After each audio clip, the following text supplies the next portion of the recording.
est la célébration en différé de la Journée internationale des personnes handicapées organisée le 18 décembre 2024 à la Cité de Solidarité à Taouya. La Fédération guinéenne de la promotion des personnes handicapées FEGIPA a pris le relais le 20 décembre 2024 à la Blue Zone de Kaloum. L'événement s'est déroulé en la présence du représentant du ministère en charge des personnes handicapées et des représentants du programme des Nations Unies. La cérémonie a débuté par un discours du président de la FEGIPA suivi du discours du directeur national des personnes vulnérables qui a rappelé les engagements du ministère et du gouvernement en faveur des personnes handicapées. Des témoignages poignants des participants ont également marqué la journée, mettant en lumière les défis et les réussites au sein de cette communauté. Dans la foulée, il s'est tenu un panel sur le thème accessibilité et l'emploi à la lumière des lois et des conventions internationales. Les panélistes ont rappelé l'importance d'une inclusion socio-professionnelle et économique dans la vie des personnes handicapées. Madame la directrice nationale adjointe des personnes vulnérables, Son Excellence Monsieur l'ambassadeur de la Grande-Bretagne, Madame la représentante de Saint-Sever à Conakry, il faut remercier infiniment notre partenaire qui a permis que cette session ait lieu aujourd'hui, les amis. Vous avez nos collègues panélistes, excusez-moi si je n'ai pas oublié quelqu'un, vous avez le conseil juridique du ministère de l'Action sociale, il est un expert en la matière, vous avez le délégué du Haut Commissariat des droits de l'homme qui est aussi parmi les panélistes. Vous aurez Monsieur le Président de la FEGIPA parmi les panélistes. Chers collègues, honorables invités, c'est avec une joie immense que nous nous trouvons encore ce soir. Le mercredi, nous étions ensemble pour célébrer grandiosement cette journée internationale, pour ne pas dire mondiale, des personnes handicapées. Et c'est le lieu de remercier du fond du cœur le gouvernement en place, dirigé par le général président, chef de l'État, et à ses côtés, Monsieur le Premier ministre, plus le reste des membres du gouvernement qui étaient présents à cette cérémonie. Il faut reconnaître que c'était très joyeux. C'était très joyeux. Et les personnes handicapées ont quitté cette session avec fierté, satisfaction, espoir au cœur. Mesdames et messieurs, en vos grades et titres, tout protocole respectueusement observé.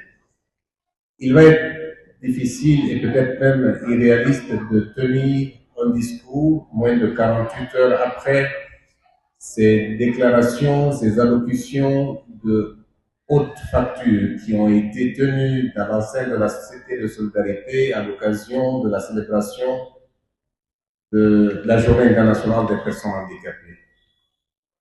Madame la ministre en charge des personnes vulnérables, Monsieur le ministre en charge de l'économie et des finances ont accepté de prononcer des discours qui engagent le gouvernement guinéen. Leur teneur, leur quintessence viennent d'être rappelées par Monsieur le Président de la FEGIPA. Mais je voudrais ajouter que Madame la ministre en personne a relevé la qualité de ses discours hier à l'occasion du conseil de cabinet qu'elle a présidé. La bonne nouvelle que je voudrais en tout premier partager avec vous, c'est que la Direction nationale des personnes vulnérables a été responsabilisée plus que jamais pour que les 6 engagements qui ont été pris à l'occasion de la célébration ne soient pas de vains mots. Madame la ministre est partie du principe que les associations, les organisations de protection des droits des personnes handicapées étaient présentes. Elle est partie du principe que les Nations Unies étaient témoins de ce qui s'est dit. Elle est partie du principe que L'opinion nationale et internationale était donc présente. Que la Fédération guinéenne et toutes les organisations qui œuvrent à la protection des droits des personnes handicapées étaient présentes sur les lieux. On ne peut pas s'amuser, on ne peut pas prendre le risque de simplement faire plaisir aux invités. À l'occasion donc de la cérémonie, Madame la ministre a pris 4 engagements au nom de son département. Elle a dit ceci, citation, à partir de ce jour, c'est-à-dire le 18 décembre, Son Excellence, Monsieur le Premier ministre, a pris l'engagement de rendre la primature et l'ensemble des départements ministériels accessibles, et ce, par l'installation de rampes et de parkings adaptés aux personnes handicapées. En deuxième lieu, lié à l'employabilité, qui est un droit inaliénable pour les personnes handicapées. Cependant, notre département s'engage, à partir de 2025, à ce que tout recrutement à la fonction publique qui va avoir lieu, il y en a eu 10 000 en 2024, à compter de 2025, tout recrutement qui va avoir lieu tiendra compte d'un quota de 10% réservé aux personnes handicapées, quoi qu'il advienne. En troisième lieu, dès le premier trimestre 2025, Monsieur le ministre de la fonction publique a donné son accord. Un recrutement à la fonction publique exclusif et spécial de 100 agents en situation de handicap sera organisé. Ça veut dire qu'au bout, les 100 qui vont être recrutés pendant ce premier trimestre, aucune personne valide n'en fera partie. Ce sera exclusivement et exceptionnellement des personnes handicapées qui vont être recrutées, et cela en fonction des départements ministériels qui en feraient la demande. En quatrième et dernier lieu, Madame parlait tout à l'heure du droit au logement. La cité de solidarité va être rénovée, et pas simplement parce que, en plus de sa réhabilitation, 200 appartements vont être construits, ce qui va permettre à loger, à accorder un abri, un logement décent à des personnes qui sont dans le besoin. Les 2 derniers engagements qui ont été pris par le gouvernement l'ont été par Monsieur le ministre de l'Économie et des Finances, qui s'est engagé alors à accompagner financièrement la fédération, la principale organisation de protection des droits des personnes handicapées de Guinée. Une obligation n'est faite à l'État d'employer directement les personnes vivant avec handicap, mais de créer plutôt les mesures visant à leur employabilité, selon les possibilités. Les mesures, ça suppose selon les possibilités de l'État. En ce qui concerne l'accessibilité, toujours la même convention, en son article 19, il porte sur l'accessibilité universelle, en insistant sur l'obligation des États à rendre des bâtiments, les services publics, les transports et les outils numériques accessibles à tous. C'est vraiment juste pour renforcer ce qu'a dit le Conseil juridique en se référant à ces 2 dispositions, notamment l'article 27 et 29 de la Convention relative aux droits des personnes vivant avec handicap.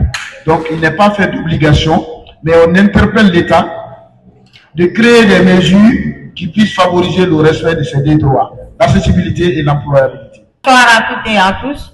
Je réponds au nom de Keita Oumawa, diplômé sans emploi.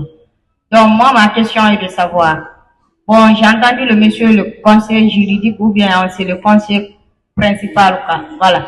Donc, je l'ai entendu parler tout de suite là. Donc, les personnes en situation d'handicap, ils doivent être formés. Moi, j'ai été victime. Tu peux être compétente. Et si toutefois, tu n'as pas d'appui, ou bien une connaissance, tu ne peux pas avoir l'emploi, c'est une personne handicapée. Je suis sur le terrain, je vois. Par exemple, là où je suis, je fais mon stage au ministère de la Culture et du Tourisme. Mais avant que je commence mon stage là-bas, j'ai traîné là-bas plus de 6 mois. C'est un beau jour que je me suis croisé avec M. Leda, le directeur du tourisme et de l'hôtellerie. Il était là-bas ce jour-là. C'est une personne en situation d'handicap. Donc, lui, il me comprend bien parce que, étant une personne handicap. C'est quoi la question? Donc, attends, je vais en venir. Vas-y. Voilà. Étant une personne handicap, lui, il m'a déjà compris.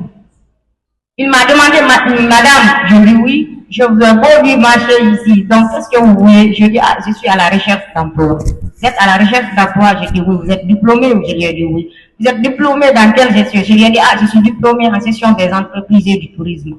Ce jour-là, le monsieur m'a dit, ok, il n'y a pas de problème, vous pouvez venir. Qu'est-ce qui a fait qu'on m'a pris dans ce département? C'est parce que il a pu vu que c'est une personne handicap aussi. C'est ce qui a fait que j'ai eu mon stage, sinon je ne pouvais pas avoir. Le second aussi, donc j'ai fait aussi un dépôt de dossier sur un endroit ici, donc je ne veux pas de l'endroit. Donc j'ai fait le suivi du dossier, on m'a dit que le dossier ça se trouve vers telle personne, je suis allé vers la personne. Pour rencontrer la personne, ça n'a pas eu de problème, mais c'est la secrétaire, c'est elle le problème. La manière dont la secrétaire me regardait, donc je me sens discriminée, c'est comme si je ne suis pas un être humain comme lui. Donc madame, si vous n'avez pas de rendez-vous, vous ne pouvez pas rencontrer le monsieur. Je dis, ah, si je n'avais pas un rendez-vous, je ne pouvais pas venir ici. Donc, je ne suis pas venu ici parce que je veux venir, c'est parce que j'ai un programme avec lui. Mais malheureusement, ce jour-là, on ne s'est pas vu parce qu'elle ne voulait pas. On ne veut pas nous voir dans les grandes administrations. Donc, c'est juste pour ça que je dis que le coup. Merci, je vous remercie. Le droit, il y a la loi, il y a la pratique. Vous avez ce que la loi dit. Nous avons dit que la loi spéciale qui a été en Guinée, depuis 2018, nous avons une loi spéciale sur la protection des personnes handicapées et qui reprime ce genre de comportement. Mais quelqu'un a posé une question sur l'information, le droit à l'information. Est-ce que quand vous avez été victime, madame, lorsque vous avez été victime de ces pratiques, est-ce que vous avez dénoncé?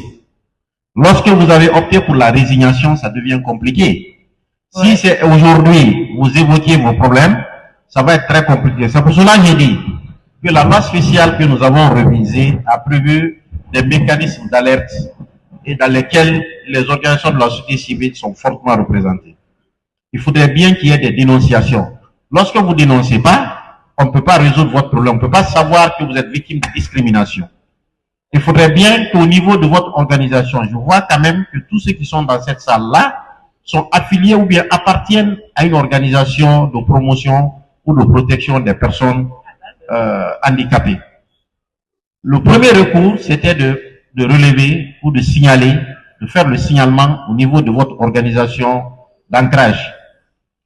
Et deuxièmement, ce que vous évoquez aussi, les personnes valides sont victimes. Merci, monsieur le conseiller. Donc, c'est pour cela que je vous ai expliqué ça, parce que depuis que cela est fait, ça n'a même pas fait une semaine d'abord, vu qu'on faisait les démarches pour...